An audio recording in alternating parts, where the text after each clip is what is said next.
Hello दोस्तों, कैसे हो आप सब। दोस्तों, अगर आप हमारे चैनल पर नए हैं तो हमारे चैनल को लाइक करें, सब्सक्राइब करें और ज़्यादा से ज़्यादा शेयर करें और बेल आइकन का बटन ज़रूर दबाएं। क्योंकि जो भी हमारी नई वीडियो आएगी उसकी नोटिफिकेशन सबसे पहले आपको मिलेगी, जिसका आप लाभ उठा सकेंगे। दोस्तों, आज हम देखेंगे भूगोल में नदी झील बांध से संबंधित भाग 2 देखेंगे। चलिए शुरू करते हैं आज का पहला प्रश्न। रांची के निकट पिस्का से निकलने वाली स्वर्णरेखा नदी की लंबाई कितनी है? 700 किलोमीटर, 750 किलोमीटर, 705 किलोमीटर, 695 किलोमीटर। तो आपका राइट आंसर होगा 750 किलोमीटर, यानी कि आपका option B right answer. 750 kilometre यानी कि रांची के निकट पिस्का से निकलने वाली स्वर्णरेखा नदी की लंबाई 750 किलोमीटर है, इसलिए आपका ऑप्शन बी राइट आंसर। अगला प्रश्न। निम्नलिखित में से बेतवा नदी किसकी सहायक नदी है? सतलज नदी की, नर्मदा नदी की, चंबल नदी की, कावेरी नदी की। आपका राइट आंसर होगा ऑप्शन बी नर्मदा नदी की। बेतवा नदी जो है वो नर्मदा नदी की सहायक नदी है, इसलिए आपका ऑप्शन बी राइट आंसर। निम्नलिखित में से नर्मदा नदी का उद्गम किस स्थल से होता है? शेषनाग झील से, सोमेश्वर की पहाड़ी से, अमरकंटक से, इनमें से सभी। तो आपका राइट आंसर होगा ऑप्शन सी अमरकंटक की पहाड़ी से। अमरकंटक से क्या होता है, नर्मदा नदी का उद्गम होता है, वहां से निकलती है, इसलिए आपका ऑप्शन सी राइट आंसर। अगला प्रश्न देखते हैं। भारत के किस नदी का जल ग्रहण क्षेत्र सबसे बड़ा है? ब्रह्मपुत्र नदी का, हुगली नदी का, दामोदर नदी का, गंगा नदी का।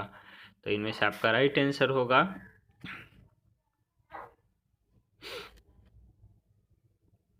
गंगा नदी का।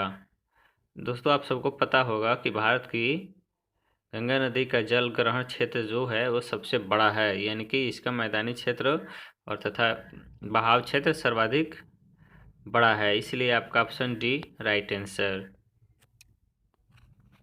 अगला प्रश्न देखते हैं।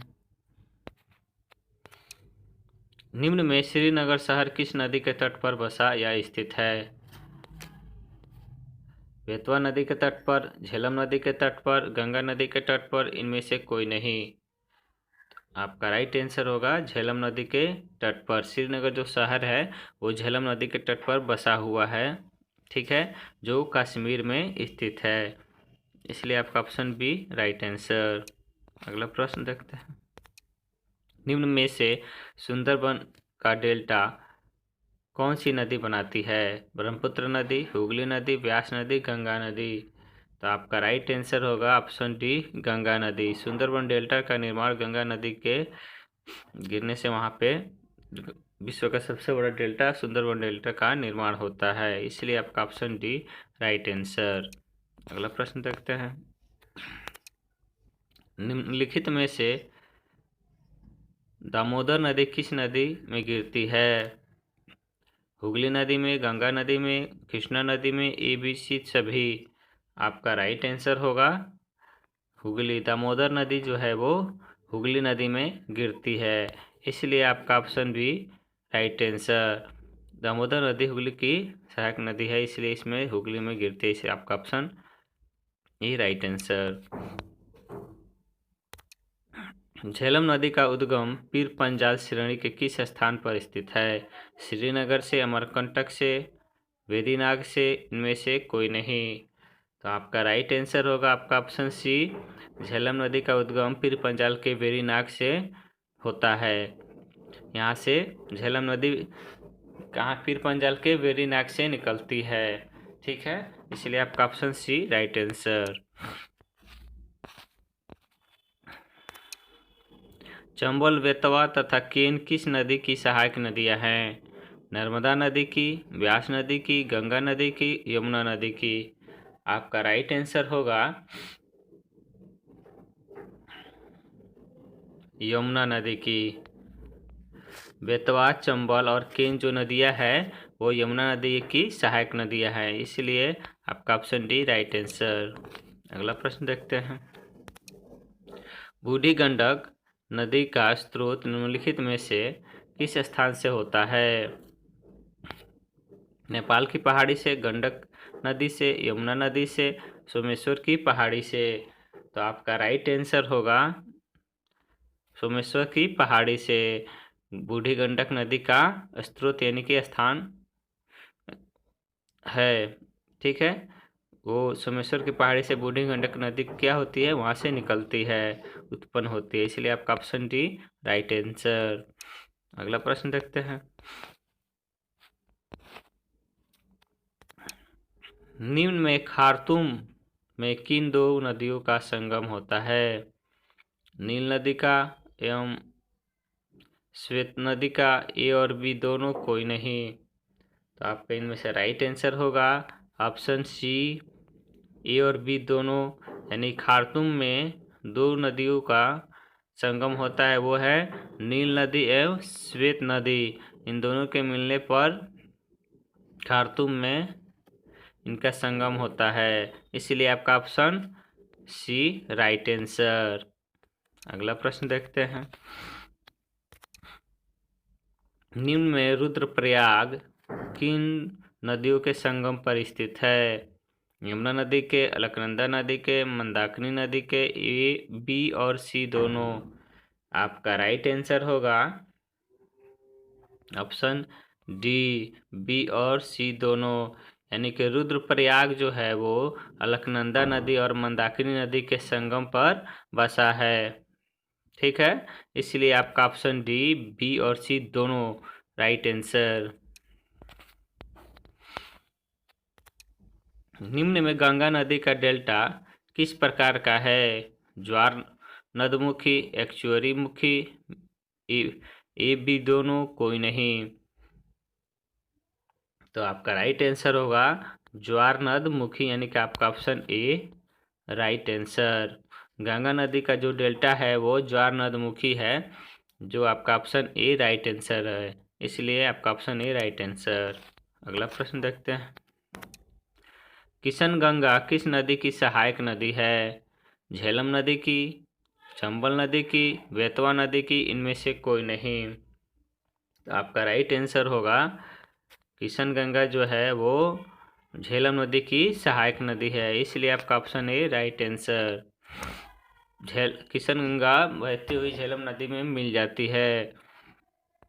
अगला प्रश्न देखते हैं। सेवराय पहाड़ी किन दो नदियों के बीच स्थित है? सिंधु और सतलज नदी के बीच, सेलम और चंबल नदी के बीच, कावेरी और पेन्नार नदी के बीच, इनमें से सभी। तो आपका सही आंसर होगा कावेरी और पेन्नार नदी के बीच सेवराय की पहाड़ियाँ स्थित है, इनके बीच होकर ये नदियाँ गुजरती है सेवराय पहाड़ियों के बीचों बीच, ठीक है। इसलिए आपका ऑप्शन सी राइट आंसर। अगला प्रश्न देखते हैं। अमरकंटक पहाड़ी दो भिन्न दिशाओं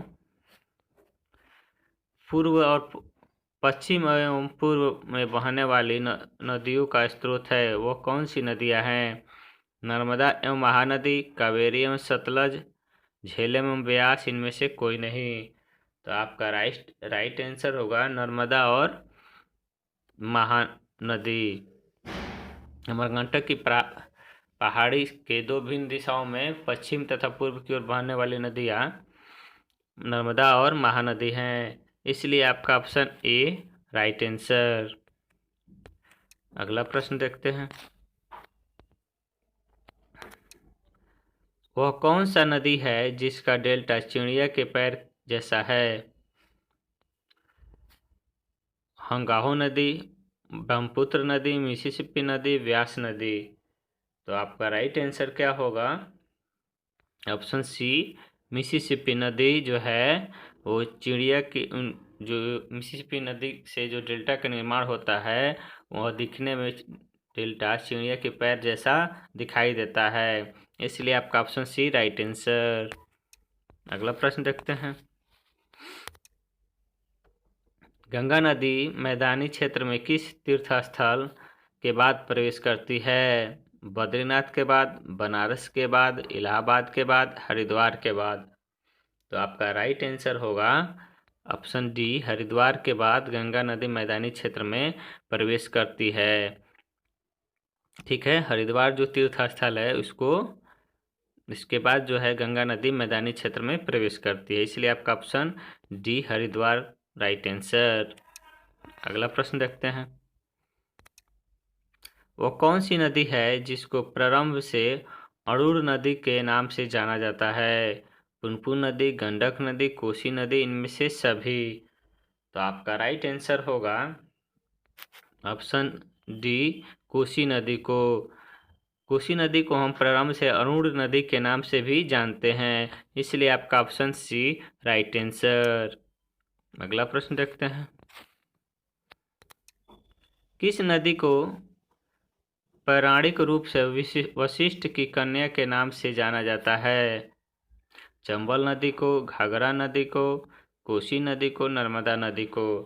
आपका राइट आंसर होगा ऑप्शन बी, घाघरा नदी को हम पौराणिक रूप से वशिष्ठ की कन्या के नाम से भी जानते हैं, वो घग्गर नदी है, इसलिए आपका ऑप्शन बी राइट आंसर।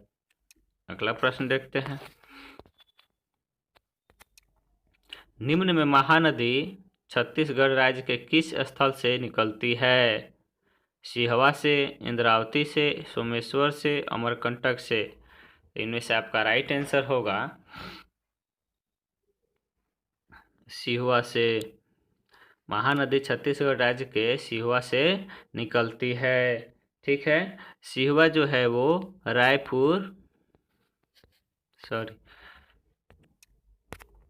सिहुआ जो है वो रायपुर में पड़ता है।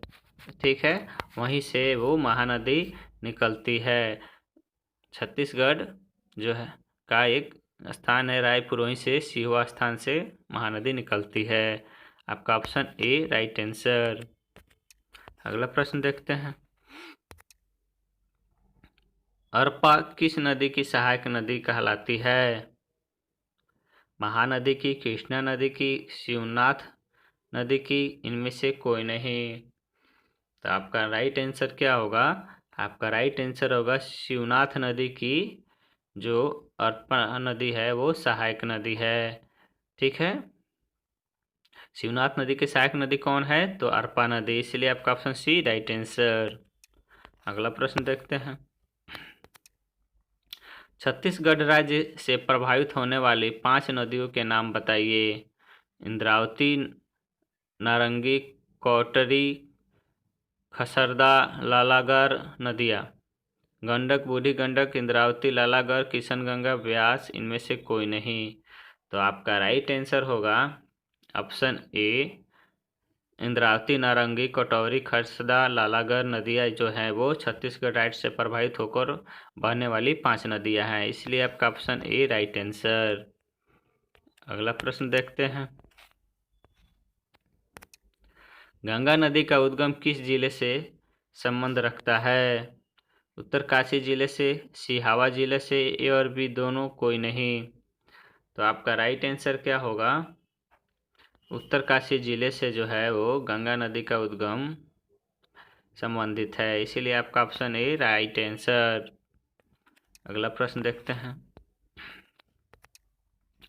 गंगोत्री हिमनद की कितने मीटर की ऊंचाई से गंगा नदी का उद्गम होता है? 8010 मीटर की ऊंचाई से, 7600 मीटर की ऊंचाई से, 7150 मीटर की ऊंचाई से, 7010 मीटर की ऊंचाई से। आपका राइट आंसर होगा 7010 मीटर की ऊंचाई से गंगोत्री हिमनद से गंगा नदी की उद्गम होती है, इसलिए आपका ऑप्शन डी राइट आंसर। धन्यवाद दोस्तों। अगर आपको ये वीडियो अच्छी लगे तो वीडियो को लाइक करें, सब्सक्राइब करें, ज़्यादा से ज़्यादा शेयर करें और बेल आइकन का बटन जरूर दबाएं। धन्यवाद। जय हिंद, जय भारत।